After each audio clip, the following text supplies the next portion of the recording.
Welcome back to another Explainer.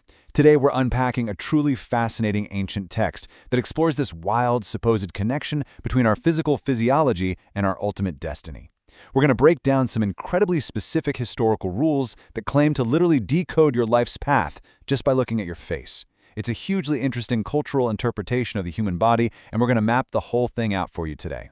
Actually, do me a favor, pause for just a second, and if you have one nearby, grab a mirror and take a good look at your own face. Or, just open the selfie camera on your phone. Seriously, go ahead. For this explainer, we're going to do a little personal audit, based strictly on the rules laid out in this traditional manuscript. Now, to be clear, we are not saying this is modern science, but as a historical framework, it is incredibly detailed. Is your destiny sitting right there above your eyes? Well, let's find out what the scholars of this text believed.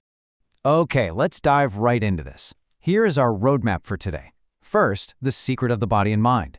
Second, forehead shape and destiny. Third, forehead lines and lifespan. Fourth, knowing your nature through your eyebrows. And fifth, what your face says about you.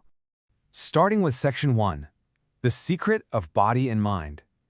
Let's look at the foundational philosophy that drives all the highly specific predictions we're about to see.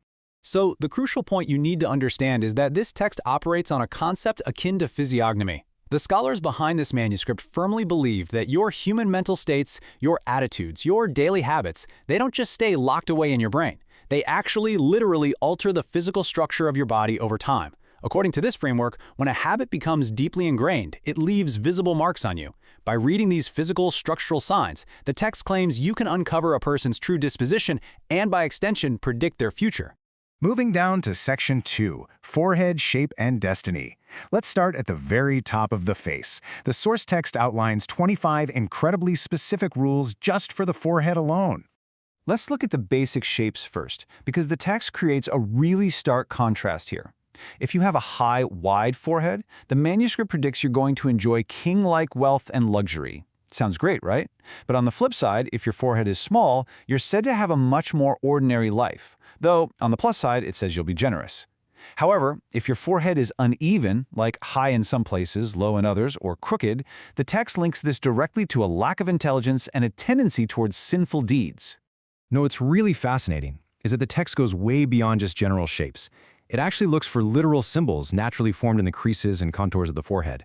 For instance, if you have a mark resembling a conch shell, the text says that even if you're born into a poor family, you will become highly educated and famous. A mark like a bow, you'll be courageous and glorious. And a natural mark resembling a full Ramanandi tilak, which is a traditional U-shaped marking, suggests you're hardworking, rich, learned, and will live a solid 50 to 60 years. But, as you might guess, the source material doesn't just hand out compliments. It gets very dark and highly specific with its warning signs. If your forehead is low, has a pitted middle, and is covered in irregular veins, the manuscript predicts involvement in wicked deeds and facing royal punishment. It literally mentions going to jail. Additionally, a narrow forehead with a specific deceptive marking is set to indicate someone who poses as a religious teacher just to scam people. Which brings us to Section 3, Forehead Lines and Lifespan. If you still have that mirror handy, now is the time to look closely and actually furrow your brow. The text derives this incredible, almost mathematical logic for these lines. When you scrunch your forehead, the exact number of lines that appear allegedly dictates your profession and your fortune. Got 3 slanted lines? You're destined to be a singer. 4 lines mean you'll be wealthy. 5 lines predict you're a learned scholar. But if you have 6 lines, the text bluntly predicts poverty. It's just this fascinating approach to mapping out human destiny based entirely on wrinkles. And this brilliant mathematical mapping extends right into your lifespan. According to the manuscript, a completely smooth forehead with no lines at all, or just one single clear line, grants you 90 years of life. One straight line going all the way up to the root of your hair, that means 80 years filled with happiness and fame. 4 or 5 full clear lines get you to a century, a full 100 years. But notice the stark contrast here. If you have numerous broken lines, specifically 6, 10, or 11 incomplete ones, the text cuts the prediction drastically down to just 40 years.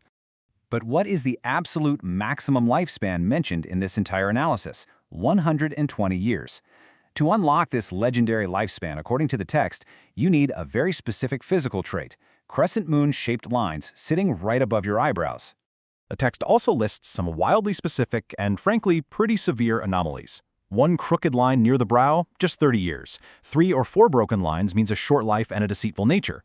Little crooked lines specifically on the left side means death before even reaching youth. And perhaps the most shockingly specific one, if you have that U-shaped Ramanandi Talak we talked about earlier, but the middle line is broken, the text predicts death in exactly 13 months or 13 years. If you somehow survive that, you apparently become a minister to a king. Oh, and if you have absolutely 0 wrinkles even when you try your hardest to frown, the text says that indicates a very short life.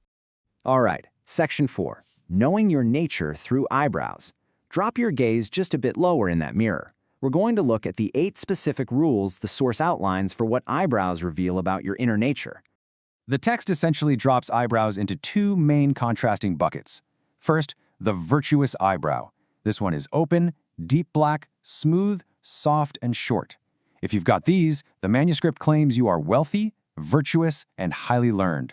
Contrast that with the sorrowful eyebrow. If the hairs look uprooted, sparse, or the ends are broken, the text paints a pretty grim picture, predicting a life filled with sorrow right from birth. There are some absolute jackpot shapes for eyebrows, too. A crescent moon shape that starts right from the nose bone means the person will quote-unquote definitely be wealthy. If your eyebrows sit very high up on your face and are bow-shaped, you're destined for a happy life. And here is a really fascinating one. If you have a line near the brow that almost looks like a unibrow, but the hairs don't actually meet in the middle, the text says you'll achieve king-like wealth and status. Conversely, the text draws a literal parallel between physical drooping and a metaphorical fall in life. Drooping eyebrows that always seem to point downward, or eyebrows that are entirely flat across, are linked to poverty, a sad life, and a lack of children. If the eyebrows dip deeply in the middle, it's associated with having low thoughts or bad character. Uneven eyebrows, where one is noticeably higher than the other, similarly predict poverty. Finally, Section 5. What does your face actually say? To wrap up this explainer, we've unpacked a highly structured historical manuscript that turns the human face into a literal roadmap of destiny. From the shape of the forehead predicting wealth or ruin, to the exact number of frown lines calculating your lifespan down to the month, to the curve of your eyebrows revealing your deepest virtues. While we absolutely don't endorse this as modern science, it is an absolutely brilliant look into how historical cultures tried to make sense of physiology and fate. Which leaves us with a final thought to ponder today. Even if we completely discard the idea that a unibrow gap makes you a king, the foundational premise of this text is that our mental states and our habits eventually leave a physical mark on us. So, what do you think? Do you believe that our inner lives eventually shape our outer appearances over time? Or is the way our face naturally creases and folds just the luck of the draw? Thank you so much for exploring this fascinating source material with me. Keep wondering, keep learning, and I'll catch you in the next explainer.